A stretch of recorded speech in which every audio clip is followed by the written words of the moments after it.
सभी को जय मसीह की। परमेश्वर पिता का धन्यवाद हो। मेरे भाई बहन, आप लोग कैसे हो? आइए आज सुबह की प्रार्थना में हम सब एक मन होंगे और कुछ वचनों से सीखेंगे कि कौन से लोग आशीष नहीं पाते हैं। हालेलुया। क्योंकि हमारा जानना जरूरी है कि जो लिखेंगे वही परीक्षा में पास होंगे और जो नहीं लिखेंगे वो कैसे पास होंगे। तो आइए इस सुबह की प्रार्थना में मेरे साथ आंखें बंद करेंगे और प्रार्थना में जाएंगे। हालेलुया। प्रभु धन्यवाद करते हैं स्वामी, आज के सुंदर सुबह में पिता आपके किए गए हर एक उपकार और भलाई के लिए। पवित्र आत्मा प्रभु जी, हम धन्यवाद करते हैं स्वामी कि आपने हम सबों को भला चंगा रखा है। पिता, मेरे जितने यूट्यूब परिवार से मेरे भाई बहन इस समय प्रार्थना को सुन रहे हैं, आज का वचन इन्हें हिलाए परमेश्वर, झकझोड़े, ताकि परमेश्वर जो अब तक इन्हें आशीष नहीं मिली है अब मिलने पाए। प्रभु वो अपने मन को फिराएं और प्रभु गलत सोच विचारों से बाहर आएं और प्रभु आज का ये वचन इन्हें साफ करे ताकि परमेश्वर ये आपकी बड़ी आशीषों को पाएं।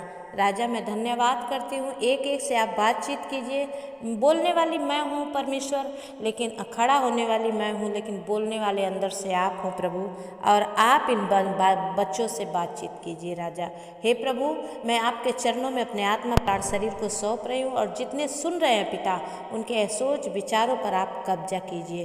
प्रभु आज का वचन इन्हें सिखाए, समझाए और बहुत दूर तक लेके जा पाए, यीशु के नाम से आमीन। मेरे भाई बहन, परमेश्वर का वचन में आइए हम देखेंगे।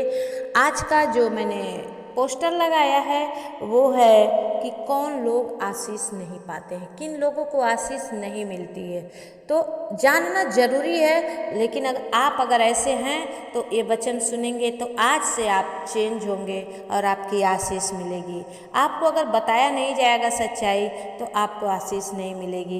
इसलिए सब लोग, बहुत सारे लोग आज परमेश्वर प्रभु यीशु मसीह को विश्वास करते हैं, लेकिन बहुत कम ही लोग कहते हैं कि प्रभु ने मुझे आशीष दी है। बहुत सारे लोग यही कहते हैं कि हाँ, हम लोग इतना प्रार्थना करते हैं लेकिन कोई आशीष नहीं मिली है। तो आशीष क्यों नहीं मिली? अगर जो आज वचन बताएगा, अगर आपके अंदर वो गुण है तो आज उस अवगुण को हटा के और परमेश्वर का गुण अपने अंदर डालिए, प्रभु आपको जरूर आशीष करेगा। आइए हम वचन की ओर चलेंगे। वचन निकालेंगे मत्ती रचित सुसमाचार 7 का 21 वचन देखेंगे। पहला वचन कहता है कि जो मुझसे हे प्रभु कहता है, उनमें से हर एक स्वर्ग के राज में प्रवेश ना करेगा, परंतु वही जो मेरे स्वर्गीय पिता की इच्छा पर चलता है। हालेलुया। मेरे परमेश्वर का वचन, मेरे प्रिय भाई बहन, जो बहुत सारे लोग हे प्रभु ये कर दीजिए, हे प्रभु ये कर दीजिए, हर बात में वो प्रभु प्रभु कहते हैं, और वचन कहता है कि व्यर्थ में प्रभु का नाम नहीं लेना चाहिए, लेकिन परमेश्वर की इच्छा पर चलते नहीं हैं, प्रभु की बातों को मानते नहीं हैं और परमेश्वर जैसा उन्हें चाहता है कि चलाए वो चलते नहीं हैं। लेकिन क्या करें, हम कैसे प्रभु के पास जाएं और कौन सी बातें जो हमारे अंदर है वो हमें रोक रही है प्रभु के पास जाने से। आए आज हम उस बातों को, उस गलत विचारों को हम अपने जीवन से निकालें और हम आशीषित हो जाएं। कैसे पवित्र आत्मा हमें चला सकता है, आइए हम सीखते हैं। आमीन। आइए हम गलातियों का पत्री में देखेंगे 5 अध्याय में, आप घर में जरूर पढ़ें। 16 वचन कहता है कि पर मैं कहता हूँ आत्मा के अनुसार चलो तो तुम शरीर की लालसा किसी रीति से पूरी नहीं करोगे। अगर आप शरीर पर मन लगाएंगे मेरे भाई बहन तो आपको पाप में गिराएगा, लेकिन अगर आप आत्मा में मन लगाकर चलेंगे तो आप किसी रीति से नहीं गिरेंगे, क्योंकि परमेश्वर की आत्मा आपको संभालेगी। वचन कहता है कि क्योंकि और आत्मा शरीर के विरोध में लालसा करता है और ये एक दूसरे के क्या है, विरोधी है। अभी मैं आपको उदाहरण देती हूँ। आपके अंदर इच्छा हो रही है कि मैं प्रार्थना करूँ, लेकिन शरीर कह रहा है ओ मैं थक गई हूँ सारा दिन काम कर करके, ओ मैं ड्यूटी से आके थक गया हूँ, अभी मेरा प्रार्थना करने का मन नहीं है। अब आत्मा बोल रही है आपसे कि आप प्रार्थना करो, और शरीर कह रहा है रुको थोड़ा 1 घंटा आराम करते हैं, उसके बाद उठेंगे तो प्रार्थना करेंगे। और जब आप ऐसे करके आराम करते हो, आपको नींद आ जाती है और वो प्रार्थना का समय शैतान छीन लेता है और आपको आशीष नहीं मिलती है। आपको यही लगता है कोई बात नहीं, चलिए रात में नहीं कर पाया, सुबह कर लो, सुबह कर लेंगे। चलिए सुबह आज प्रभु नहीं कर पाई, सुबह कर लेंगे, लेकिन यही होती है हमारी आशीषें छीन जाती है। मेरे भाई बहन, शैतान की चाल से आप सतर्क हो जाइए। जब आपका शरीर कहे नहीं करना है, उसी समय कहना है परमेश्वर मुझे आपका प्रार्थना करना है। जब हम ऐसा करते हैं तो प्रभु की आशीष को पाते हैं। वचन कहता है ये एक दूसरे के क्या हो जाते हैं, विरोधी होते हैं, और इसलिए कि तुम जो करना चाहते हो वो न करने पाओ। आपका मन कुछ और कहता है, शरीर कुछ और कहता है, ये दोनों आपस में लड़ाई करते हैं। आप जो करना चाहते हो वो कर नहीं पाते हैं, क्योंकि और यदि तुम आत्मा के चलाए चलते हो तो व्यवस्था के अधीन न रहो। शरीर के काम तो प्रकट है, अर्थात व्यभिचार, मन दूसरे को देख लिया और व्यभिचार कर लिया, गंदे काम जो परमेश्वर को पसंद नहीं है, लुचपन ये भी प्रभु को पसंद नहीं है, मूर्ति पूजा ये भी परमेश्वर को पसंद नहीं है, टोना, बैर, झगड़ा ये भी परमेश्वर को पसंद नहीं है, चोरी ये भी परमेश्वर को पसंद नहीं है, क्रोध ये भी परमेश्वर को पसंद नहीं है, विरोध ये भी परमेश्वर को पसंद नहीं है, विधर्म, फूट डालना, डाह करना, मतवालापन, शराब पीना, गांजा भांग खा के मस्त रहना ये भी परमेश्वर को पसंद नहीं है, लीला क्रीड़ा जिनका मन शारीरिक ही बातों पर लगा रहता है, वो अपनी सोच विचारों से बाहर निकल नहीं पाते हैं। चलते हैं यूट्यूब पे, हम प्रार्थना देखेंगे और कुछ ऐसी गंदी तस्वीरें आ जाती है उनके सामने और वो उसी को देखते देखते भूल जाते हैं कि मुझे प्रार्थना देखना है। सावधान हो जाइए मेरे भाई बहन, क्योंकि अंतिम दिन बहुत जल्द ही हमारे पास आने वाले हैं। वचन कहता है और ऐसे ऐसे काम करने वाले, इनके विषय में बाइबल बताती है कि ये लोग स्वर्ग के वारिस नहीं होंगे, इन्हें कोई आशीष नहीं मिलेगी। हालेलुया। क्योंकि ये सारी बातों को अपने शरीर से करते हैं। और वचन कहता है और जो मसीह यीशु के हैं उन्होंने शरीर को उनकी लालसाओं और अभिलाषाओं समेत क्रूस पर चढ़ा दिया है। अगर यदि हम आत्मा के द्वारा जीवित हैं तो आत्मा के अनुसार चले भी।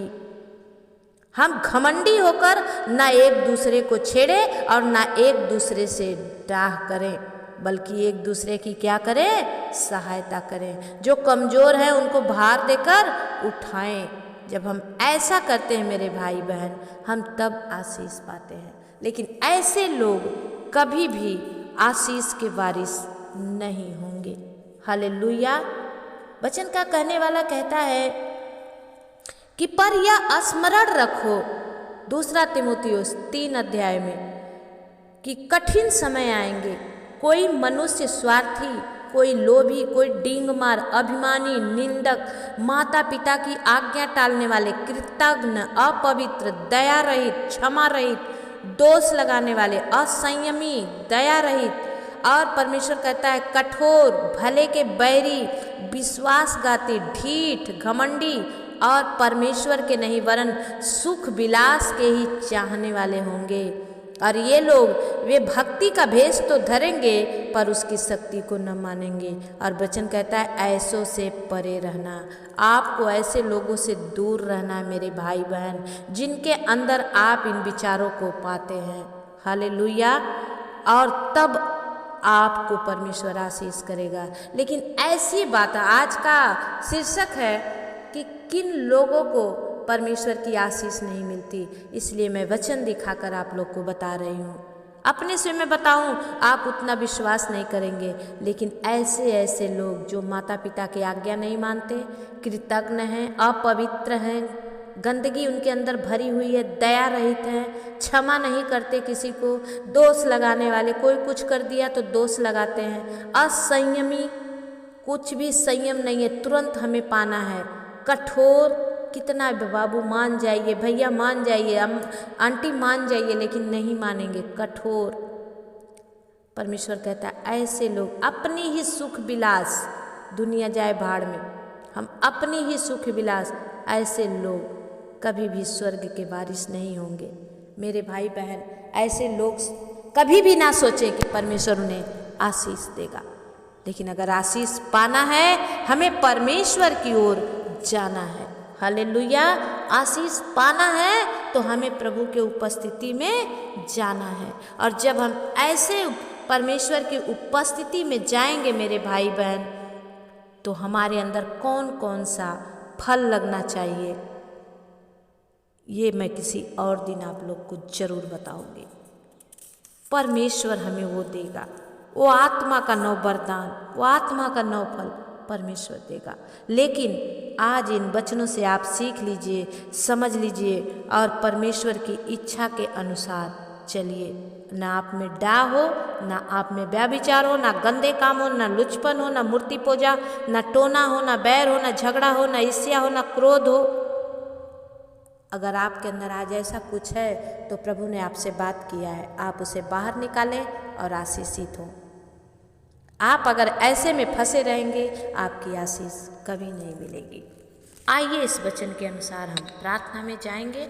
पवित्र आत्मा प्रभु जी, मैं धन्यवाद करती हूँ स्वामी, आप अपने बच्चों को हर दिन नई नई बातों से भरते हैं पिता, और नए नए ज्ञान बुद्धि समझ देते हैं। स्वामी दया कर, इन पर अनुग्रह कर स्वामी। ये अपने शरीर की लालसा में नहीं प्रभु, बल्कि तेरी आत्मा के चलाए चलने पाए। हे पिता परमेश्वर, प्रभु हम सब कुछ भी नहीं हैं पिता, आपके बिना हम लोग कुछ भी नहीं हैं। इन भाई बहनों पर अनुग्रह कर, दया कर मेरे राजा। आज हर एक जन बचाए जाए। अगर पाप की अभिलाषा में नहीं फंसेंगे प्रभु, कभी नहीं मरेंगे। पिता दया कर प्रभु, हर एक के बच्चों पर, ओ प्रभु हर एक के पति पर, हर एक के पत्नी पर, हर एक उन बातों पर, हर एक के नात रिश्तेदारों पर अनुग्रह कर स्वामी।